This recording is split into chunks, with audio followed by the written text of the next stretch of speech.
Foggy River Farmers have clear plans. Evelyn Swan, The Standard. There are many cliches describing the joy of returning home because it is a universal theme used in storytelling.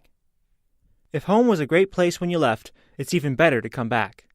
Phil and Kate Collins are very happy to be back at Foggy River Farm. Kate, who grew up in Toronto, explained, "I went to university for business administration and was working downtown Toronto at a brand strategy agency, when I quickly realized it didn't fit my personal value system. I wanted to be doing work that I felt really good about, but I didn't know what that looked like. So in 2012, I quit my job and went to work at Everdale Organic Farm in Erin, Ontario. The drastic change of scene reminded Kate of how it felt to be on a farm. Several months after that experience, we bought this place. It was a giant leap of faith." After earning a Bachelor of Landscape Architecture from the University of Guelph and becoming a fully licensed member of the Ontario Association of Landscape Architects, Phil co-founded Fresh City Farms in Toronto, which is Canada's largest urban commercial farm. He uses landscape architecture as a tool to create healthy, food-producing ecosystems on his farm and on clients' properties. As an educator, Phil taught in the Food and Farming program at Durham College and speaks to community groups in an effort to help people grow their own food. Championing the province's Greenbelt plan as a way to preserve agricultural land feels bittersweet to the new father, as he recalls how his parents were unable to sever a retirement lot and sell the original Foggy River Farm to their son and daughter-in-law.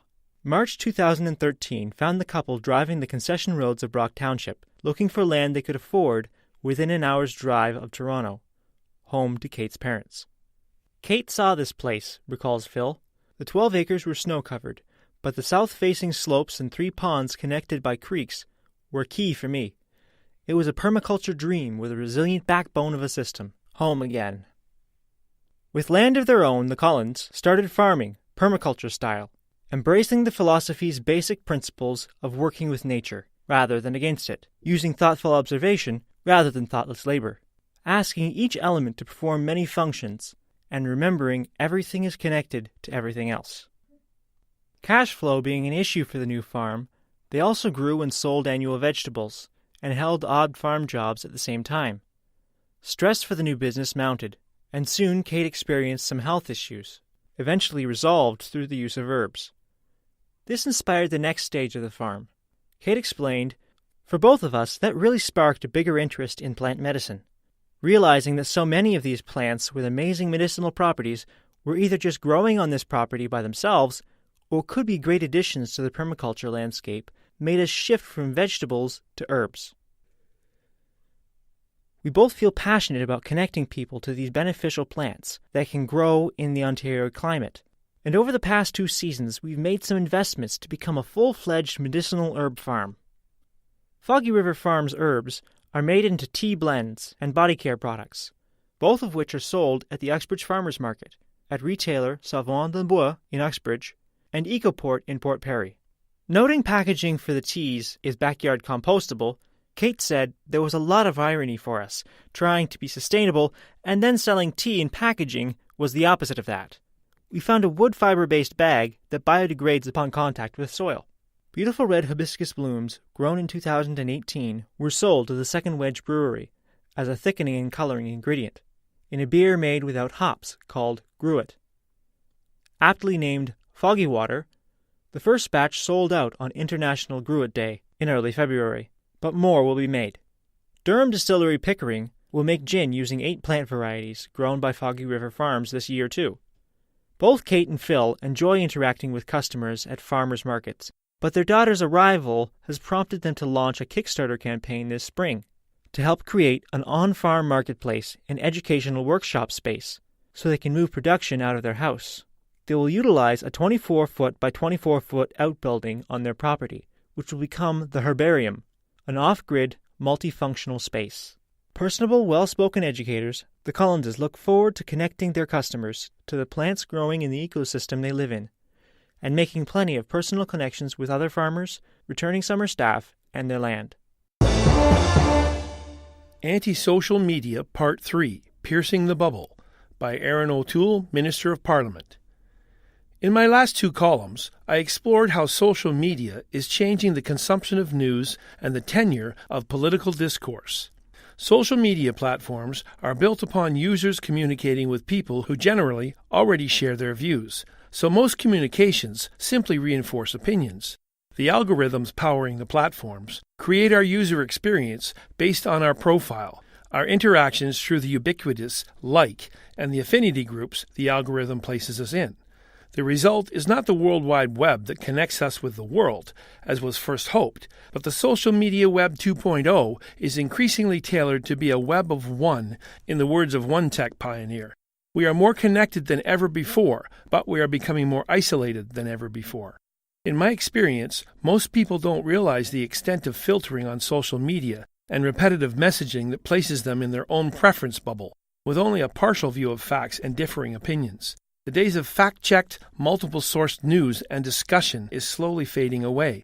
The chaotic environment on social media explains why many prominent voices in journalism and politics have publicly left social media platforms in recent years, but the dominance of these platforms explains why they all return months later.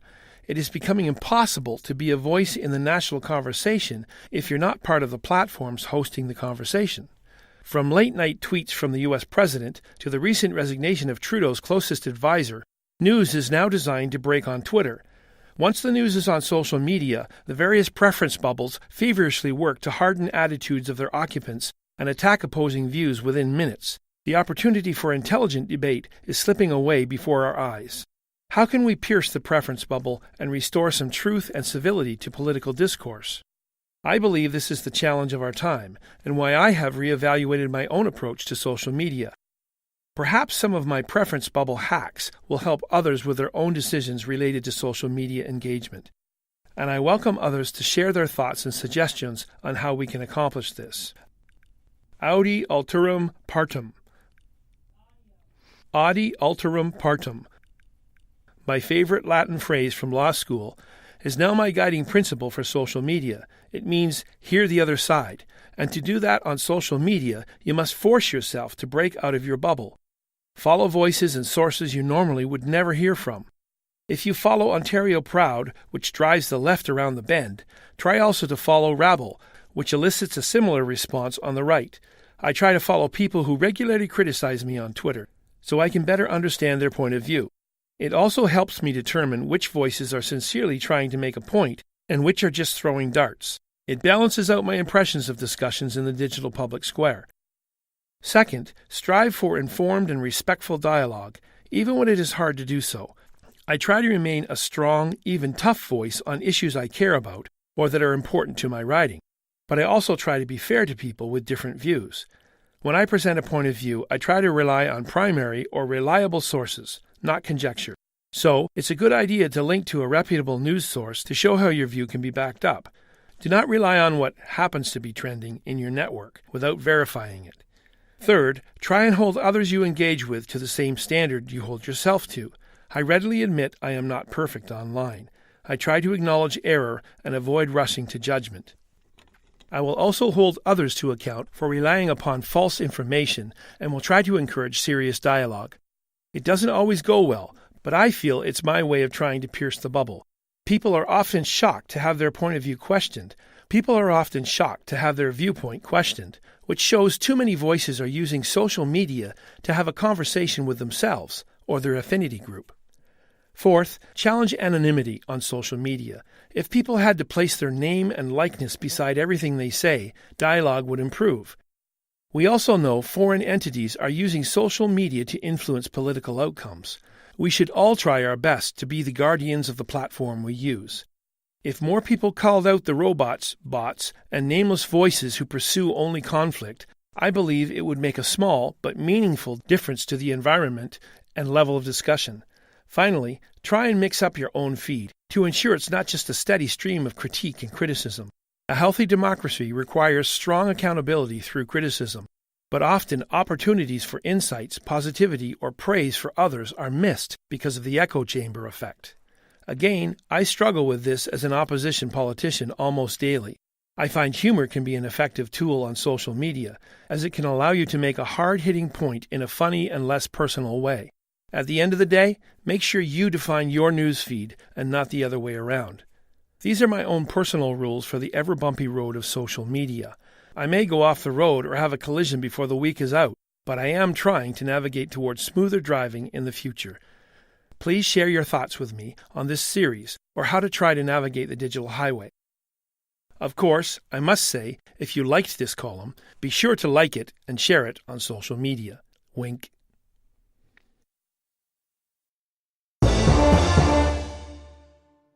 RMH Board of Governors announces interim president and CEO. Kawartha Lakes. The Ross Memorial Hospital Board of Governors is pleased to announce Veronica Nelson will lead the hospital as interim president and chief executive officer as a process gets underway to recruit a permanent president and CEO. Veronica Nelson was most recently vice president and chief operating officer. She began her career at RMH as a medical radiation technologist in 1999 and has held roles including project manager, director of diagnostic imaging, and vice president of diagnostics, procurement, and special projects. Veronica is a dedicated and capable leader with experience throughout the organization, said Val Harris, RMH board chair. We are confident that she will steer the organization successfully through the next several months as we begin the recruitment for a permanent president and CEO. The RMH board has approved the engagement of a consultant service to assist with the recruitment of a permanent president and CEO.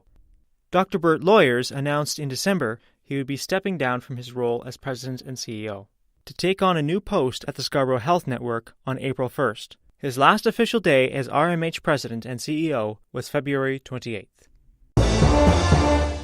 Why Obedience is Healthy by Tina Y. Gerber.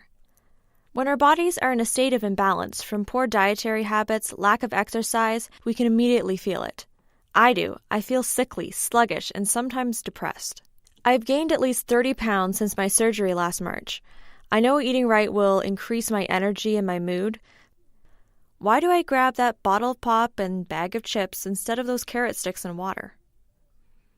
I've been struggling with my food choices, making the wrong decisions and the wrong choices lately.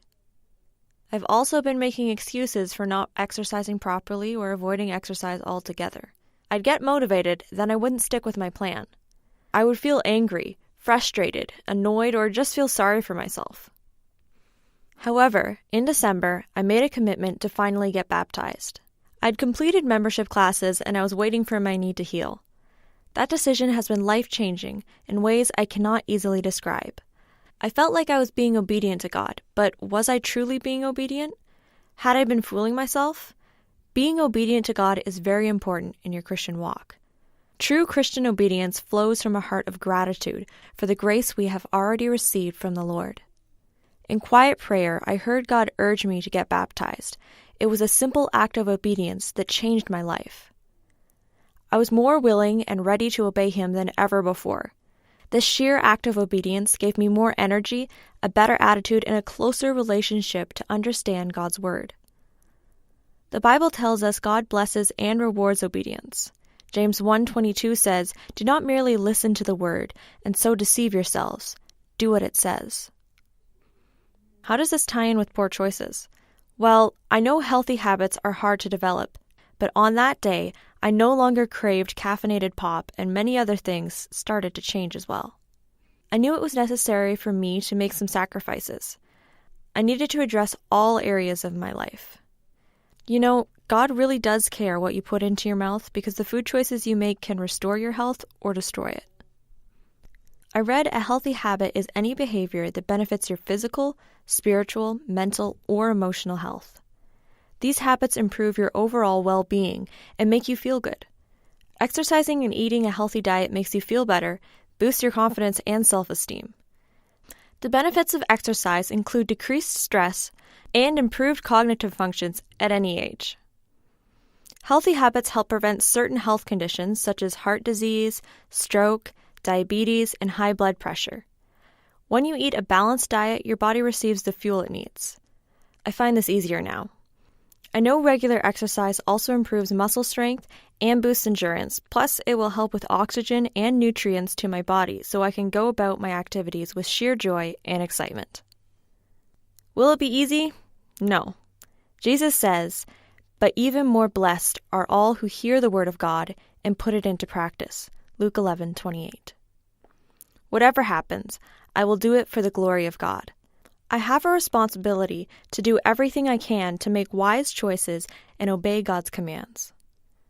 The Bible is, after all, God's manual about how to live a successful life on earth. I will make every moment count. The Standard Podcast was produced by Greenstream Studio for the Standard newspaper.